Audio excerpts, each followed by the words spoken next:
Starting with Episode 2. Mo Yuan is standing by a pond, looking at a golden lotus. He thinks back to what his father told him about the lotus. His words to him was to take care of the lotus till it cultivates into a man. Mo Yuan tells 9 to take care of 17 while he will be in isolation for a couple of days.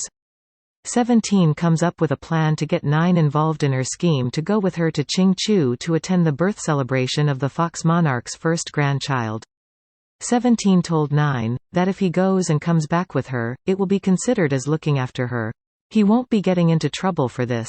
Convinced, 9 travel with 17, but soon gets attacked by masked bandits in Ghost Tribe territory. With their magic not working in Ghost Tribe territory, they are then forced to use physical methods to protect them against their attackers. After getting the upper hand on the bandits and wanting to know why they are being attacked by them, the remaining bandits started to commit suicide after hearing a sound. When faced by another wave of men, 17 and 9 decided to run away. After getting surrounded by the new enemy, they are then observed on horseback by a man, first Prince Li Yuan, and a woman, Yan Ji, the ghost princess. They are on a mission with their father to hunt down a rebel force, traitors, which 17 and 9 just confronted. Their father, Ghost Lord Qing Cang, arrives moments later and starts questioning 17. Upon hearing that his enemy is dead, Qing Cang said he was glad, and he declares that anyone who stands in the way of his uniting the world will suffer the same fate. Clearing up the matter with Lord Qing Cang, they thought they can walk away, but were then stopped by a golden monster summoned by Lord Qing Cang. They will become his so-called guests, meaning prisoners. While traveling back to the Purple Palace, the princess, showing a liking to 17, had a conversation with him and smiled after hearing he is not married. At the palace, the Lord starts speaking to 9, which leads him wanting to adopt him. The offer is a trap, in which there is no way of backing out without offending the Lord himself. 9, with the help of 17, tried to get out of the adoption matter with Lord Qing Cang, but it didn't work. He already know who they were.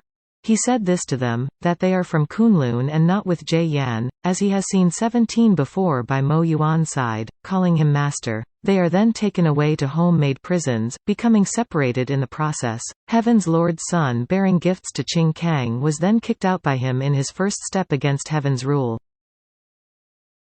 Lord of Heaven is informed of the matter and he become worried that Lord Qing Cang will rebel soon.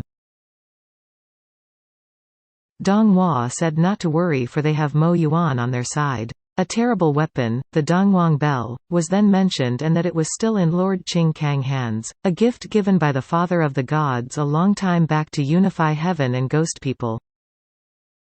In the meantime, Die Feng is becoming worried about 17 and 9 long absence. When Dong Hua was asked by Tian Jun of a solution to the problem, he then decides that an alliance through marriage with the Fox clan would be the best way to strengthen the Heaven clan's position in these troubled times. A man then asked another why the emperor would be listening to that man's advice. He was then told that man is Emperor Dong Hua, which gave up his position to Tian Jun in a time of no war. Asked what his name was, he then told the man that he is Si Ming. With 17 ascending approaching and the danger that goes with it, Die Feng becomes even more worried than before. He opted to go looking for 17 and told the disciples to inform Mo Yuan when he gets out of isolation what happened. A black bird sent by the princess, use magic on the guards to immobilize them, helping 17 to escape in the process. 17 then stumbles into second prince, Li Jing, resting by a pond. Wanting 17 clothes for his father's birthday, they end up, accidentally, in the pond together. While underwater, Li Jing passed air magically to 17 for her not to drown, helping her in the process not to fall into the hands of the soldiers looking for her. Li Jing introduced himself afterwards to 17 who he really was. Knowing this, 17 jumps up and try to run away, but was then pulled back by Li Jing's magic and they fall, facing each other. He then pushed her away and asked who she was, and she then told him everything, except being a woman. Li Jing then accompanies 17 back to his jail. A guard reports to Li Yuan, Qing Cang's eldest son, that Li Jing and Si Yin have been hanging out and drinking together all night. Li Yuan decides to keep it a secret for now. He plans to use this information later after their father starts his war against the Heaven clan. Li Jing sits and stares at 17, which he had drugged to put 17 to sleep for a couple of days. The princess arrive at the prison and find her second brother also there. The prince then talk to the princes about her crush on 17, which eventually leads to the why the adopting scenario is only a lie, his dad plot of starting a rebellion, which the princess agreed upon. Li Jing then stated he doesn't want anything to do with a rebellion, which pleased Yanji. She then asks her brother to help her in saving 17. He agrees to help 17, for he also formed a liking to 17. A girl is born into the Bai family. On her forehead she bears a red birthmark that looks like a fengwei, phoenix tail, flower. She was then given the name Bai Fengju by her grandmother, the Fox Queen. Her father, God Bai Yi, then took her outside to show her to the people of Qing Qiu.